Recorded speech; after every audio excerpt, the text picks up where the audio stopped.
sesungguhnya. Akhirnya tanya, terus gimana jadi laki-laki yang sesungguhnya? Ya bukan hanya mimpi, ketemu Rasulullah SAW dalam keadaan terjaga, kata ibunya. Akhirnya beliau apa? Semakin meningkatkan dirinya sampai bisa bertemu dengan Rasulullah SAW dalam keadaan terjaga. Akhirnya cerita kepada ibunya, Bu, alhamdulillah saya bisa melihat Rasulullah dalam keadaan terjaga. Kata ibunya, nah ini baru kamu sekarang sudah berada di level orang laki-laki yang sesungguhnya.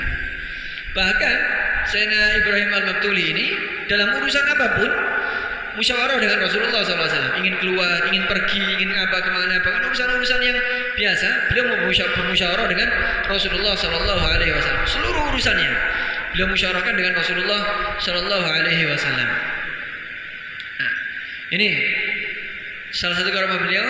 Ada orang ngeluh ke beliau, syahwatnya sangat besar. Jadi karena mengganggu dia, syahwatnya sangat besar. Akhirnya kata beliau disuruh nyancang tali di perutnya, dicancang tali di perutnya. Nanti kalau mau nikah baru dilepas talinya. Orang-orang soleh radhiyallahu taala, wali-walinya Allah subhanahu wa taala, yang nafasnya saja bisa membakar setan. Beliau wafat di Palestina. Wafat di Palestina dan dimakamkan di dekat Sayyidina Salman Al-Farisi radhiyallahu taala anhu. Dan termasuk orang-orang yang diberi usia yang panjang oleh Allah Subhanahu wa taala. Usia beliau 106 tahun. Semua dihabiskan dalam taat, mengajar, memberi petunjuk, khidmah untuk umatnya Nabi Muhammad sallallahu alaihi wasallam. Dan Sayyidina Ibrahim Al-Maktuli ini dulu kalau di majelisnya beliau, di zawiyahnya beliau, itu kalau dibagikan rotinya kecil-kecil. Nah ini yang dirawatkan, ini nyambungnya dengan kisah tadi. Rasulullah kan dulu memerintahkan untuk mengecilkan ukuran roti dan memperbanyak jumlahnya. Nah ini Syekh Yusuf An-Nabhani meriwayatkan bahwa dulu Sayyidina Ibrahim Al-Maktuli ini di zawiyah beliau, di majelis beliau, roti yang dibagikan di majelis beliau rotinya kecil-kecil. Sama seperti majelisnya Syekh Ahmad Al-Badawi radhiyallahu taala anhu. Sama, Syekh Ahmad Al-Badawi ini salah satu pembesar wali. Beliau dari zuriyahnya Sayyidina Husain radhiyallahu taala anhu.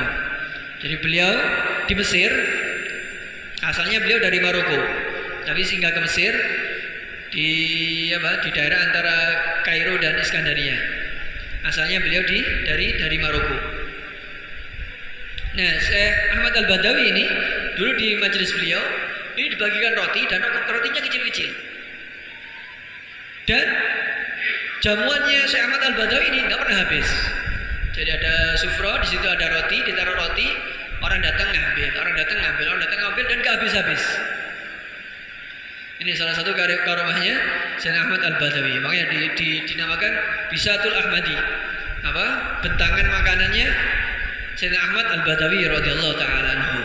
Sama, dulu Sayyidina Syekh Abu Bakar bin Salim radhiyallahu taala anhu, beliau setiap hari sedekah 2000 roti setiap hari.